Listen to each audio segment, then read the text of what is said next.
Assalamualaikum warahmatullahi wabarakatuh. Nama saya Muhammad Akil Abdillah Dwi Sepri dari kelas 11A, absen 17.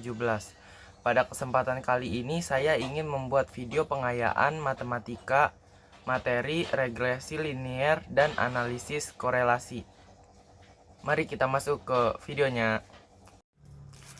Satu yaitu regresi linier. A. Pengertian regresi linier. Regresi linier adalah sebuah metode statistik yang digunakan untuk menganalisis hubungan antara satu variabel dependen atau terikat dengan satu atau lebih variabel, independen atau bebas. Nah, ini adalah pengertian terkait regresi linear. Selanjutnya, yaitu di sini ada sebuah diagram. Pertanyaannya, bagaimana tren data pada diagram? Karena pola penyebaran data berbentuk atau mendekati garis lurus, maka tren datanya adalah linear. Yang kedua yaitu apakah ada perkiraan garis yang lain dari pola penyebaran data yang ada? Tentu saja ada, bisa seperti ini atau yang ini. Garis mana yang paling tepat untuk mewakili data pada diagram di antara semua garis yang mungkin dibentuk? Kemungkinan hanya ada satu garis dan yang paling tepat yang biasa itu disebut sebagai garis base fit. Nah, garis ini tuh merupakan model linear yang memperkirakan hubungan antara dua variabel kuantitatif pada diagram pencar tersebut. Model regresi yang memberikan hubungan garis lurus antara dua variabel ini disebut dengan regresi linear. Nah, selanjutnya bagaimana sih cara menentukan yang mana merupakan garis base fit-nya? Salah satu cara untuk menentukan garis yang tepat yaitu melihat jarak garis dengan titik-titik yang ada. Jadi, semakin dekat garis ke semua titik pada diagram pencar, maka semakin tepat garis tersebut. Jadi, kemungkinan garis yang tepat sebagai garis base fit yaitu garis yang biru. B. Menentukan garis base fit. 1. Dengan menggunakan metode kuadrat terkecil. Metode kuadrat terkecil adalah suatu bentuk analisis regresi matematis yang digunakan untuk menentukan garis yang paling sesuai untuk sekumpulan data, memberikan demonstrasi visual tentang hubungan antar titik data.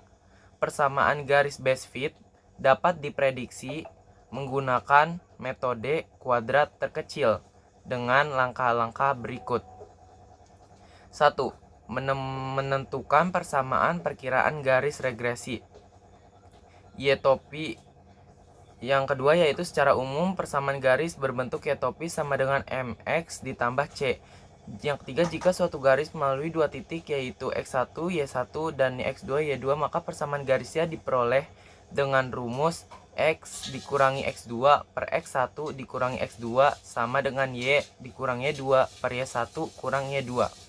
Yang kedua yaitu menentukan jumlah kuadrat residu atau selisih antara nilai yang diamati Y dan Y topi atau dengan rumus sigma Y dikurang Y topi kuadrat.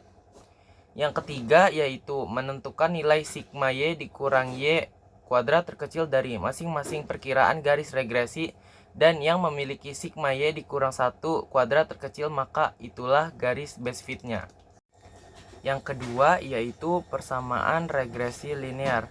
Nah, selain menggunakan metode kuadrat terkecil, persamaan garis base fit juga dapat ditentukan menggunakan persamaan regresi linear. Nah, persamaan garis base fit yang terbentuk garis lurus disebut model atau persamaan regresi linear. Secara umum, model regresi linear dinyatakan dengan rumus berikut. Y topi sama dengan A ditambah BX. Bentuk persamaan tersebut bisa dibaca regresi Y atas X di mana Y topi sama dengan nilai variabel terkait yang diprediksi, X sama dengan nilai variabel bebas, A sama dengan titik potong sumbu Y, yang B yaitu gradien atau kemiringan garis regresi. Perlu diketahui bahwa salah satu karakteristik garis regresi adalah selalu melalui titik koordinat. Rata-rata variabel bebas dan terikat yaitu X, Y. Dari rumus, hal yang perlu dicari terlebih dahulu adalah nilai A dan B. Kemudian nilai-nilai tersebut disubstitusikan ke dalam persamaan. Karena garis regresi linearnya adalah A ditambah BX dan melalui titik X bar, Y bar, maka nilai A dapat diperoleh Y topi sama dengan A ditambah BX, kemudian Y bar sama dengan A ditambah BX bar, kemudian pindah ruas A sama dengan Y bar dikurang BX bar. Maka inilah rumus untuk nilai A yang akan digunakan ke dalam persamaan regresi linear.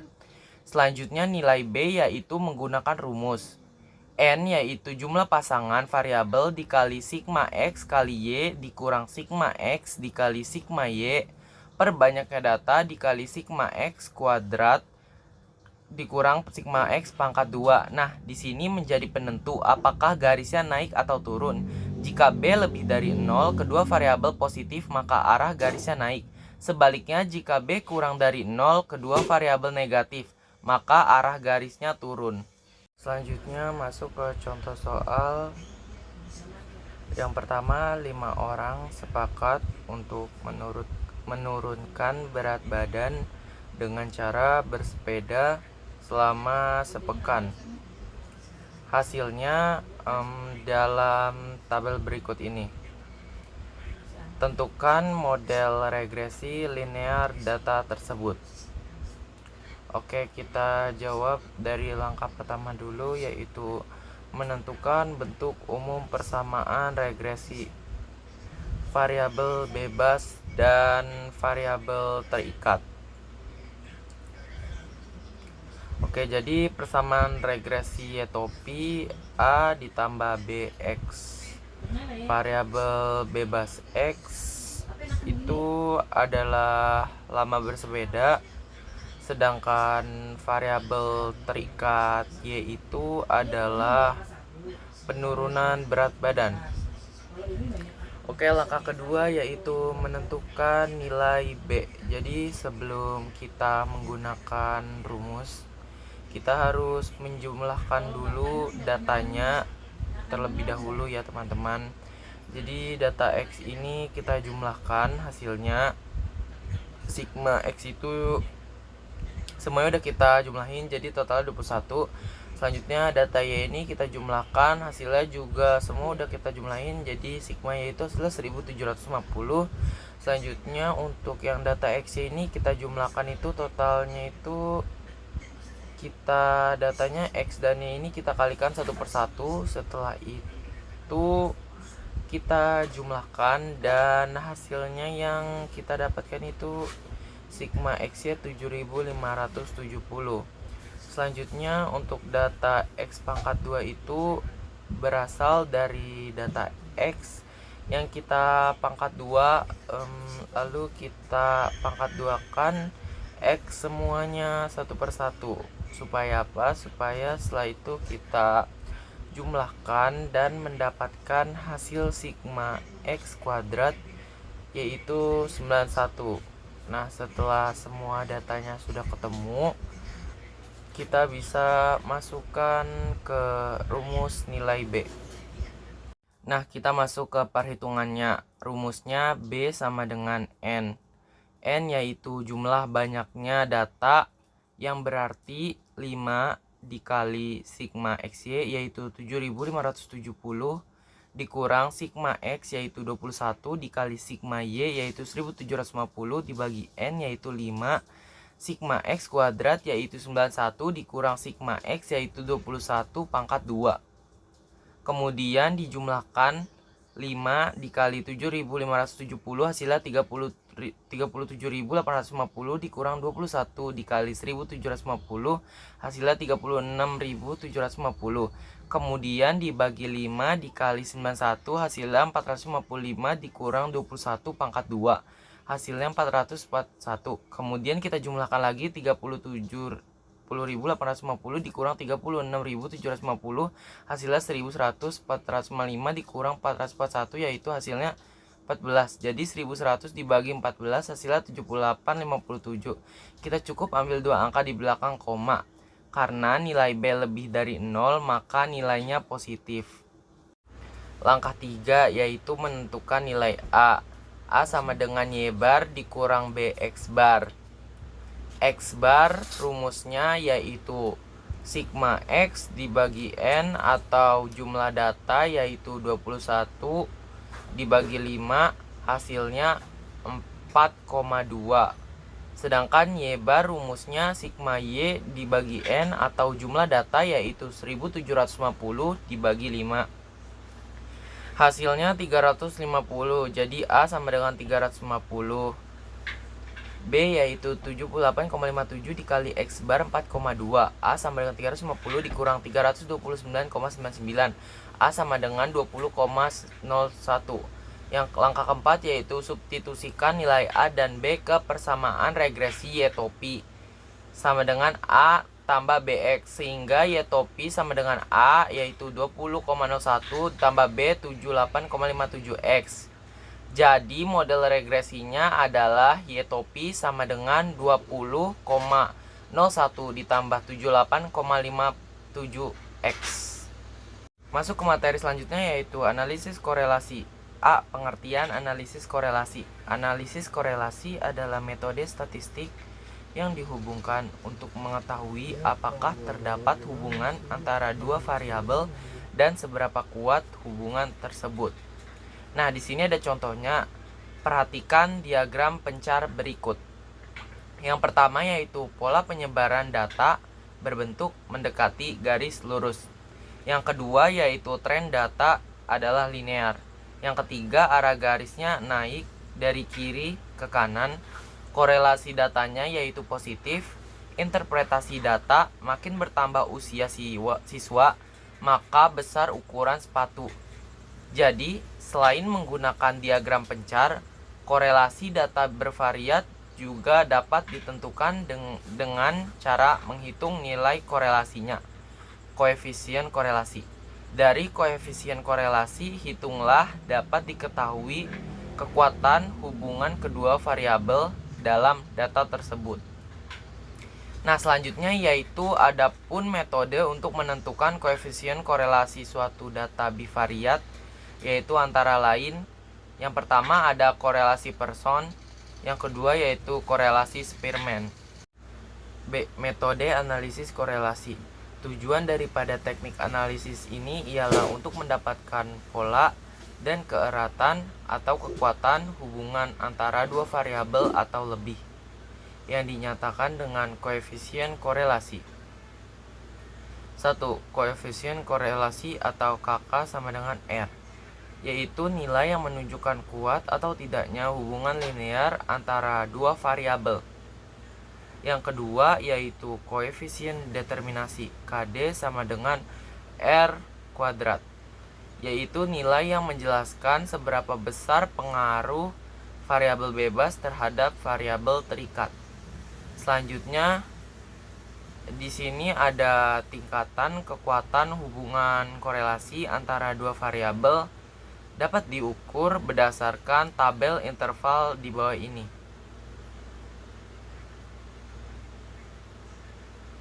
Nah, koefisien determinasi biasanya itu dinyatakan dalam bentuk persen dengan rumus KD sama dengan KK kuadrat dikali 100% atau R2 sama dengan R kuadrat dikali 100%.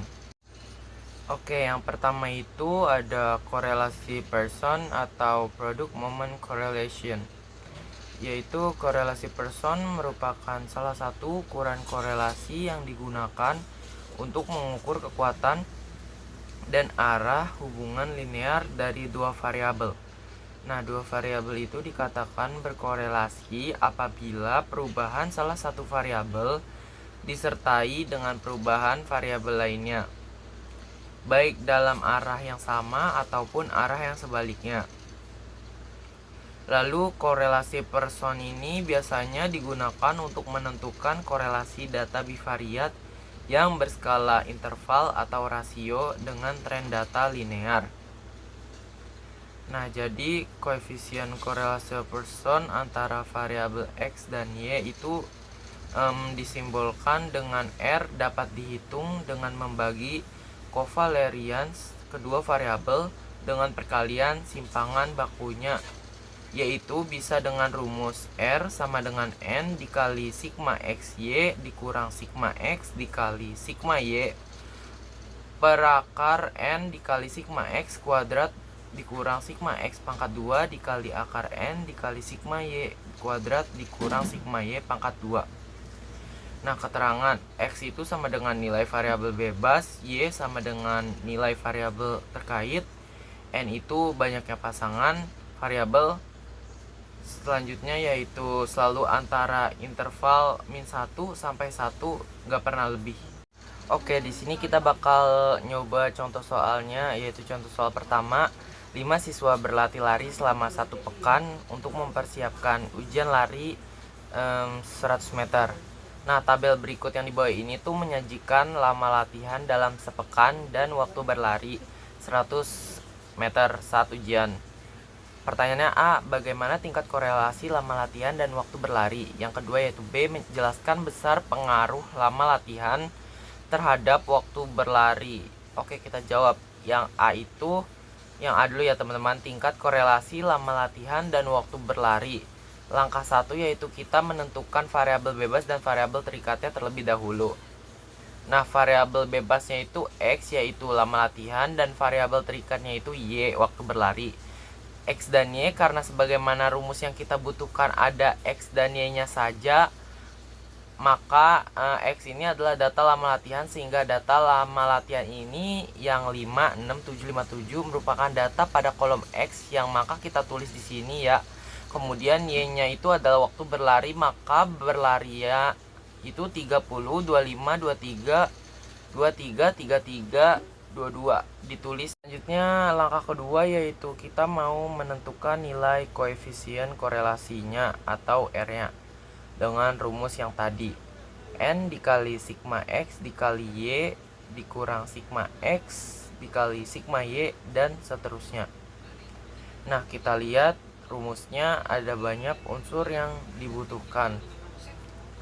Ada nilai N, ada sigma X dikali Y, sigma X, sigma Y, sigma X kuadrat ditambah Y kuadrat. Maka semua unsur yang dibutuhkan kita muat semuanya dalam tabel yang ada, sehingga kita mudah untuk menentukan nilainya.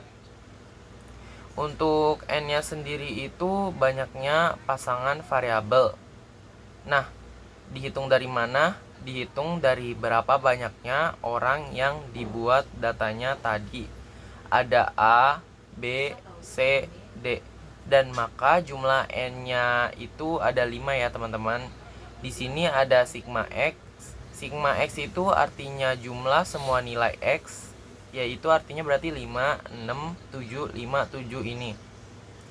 Jadi itu semuanya tuh dijumlahkan.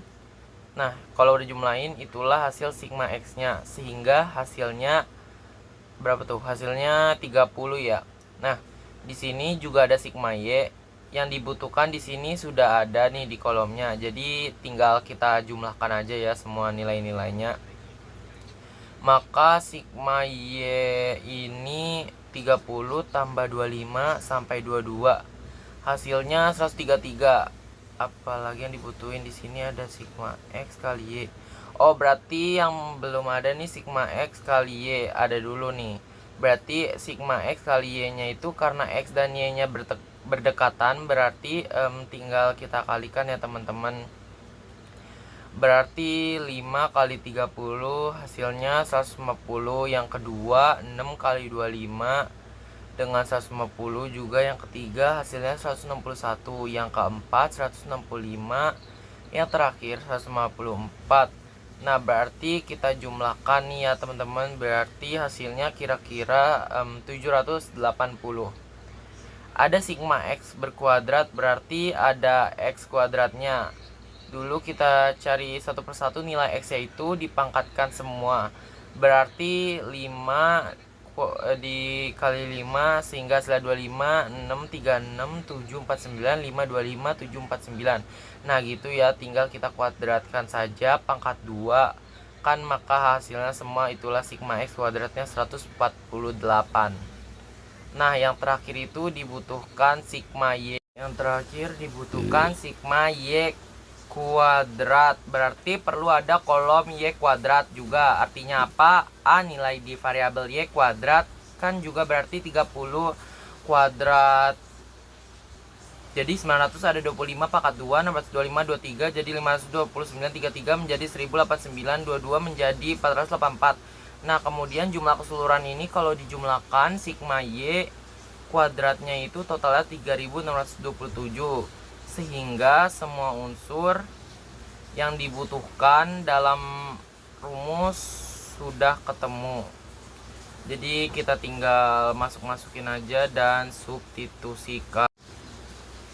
Nah, ini ada n-nya itu 5 kali sigma X kali Y, 5X kali Y-nya 780, 5X-nya 30 kali sigma Y-nya 133. Kemudian dalam kurung untuk urutan penyelesaiannya yang mana terlebih dahulu X kuadrat, berarti yang ini 148 dikurang sigma X pangkat 2. Nah, yang mana nih? Perhatikan dalam kurungnya.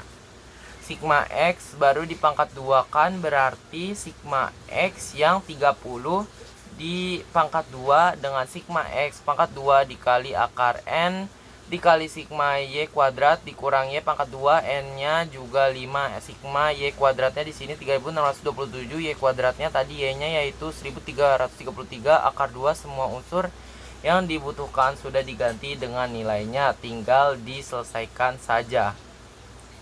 Oke, jadi langkah pertamanya kita kali dulu 5 kali 780 3900 dikurang 30 kali 133 3990, ini kita kalikan dulu, baru yang ini pangkat 2 kan ya.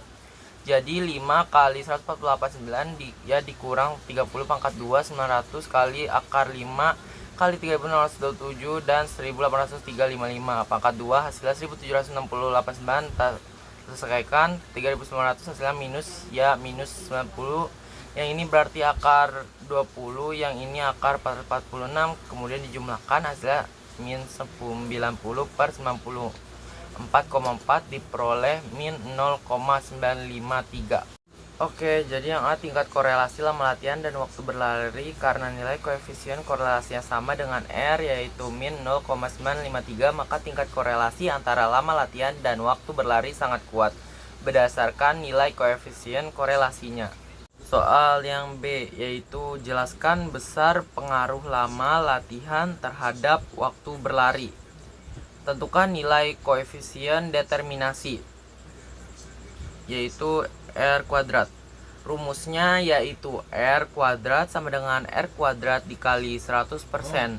R kuadratnya itu min 0,953 kuadrat dikali 100%, yaitu menghasilkan R kuadratnya 0,9082 kali 100%. Berarti R kuadratnya 90,82%. Jadi pengaruh lama latihan terhadap waktu berlarinya itu sebesar 90,82%.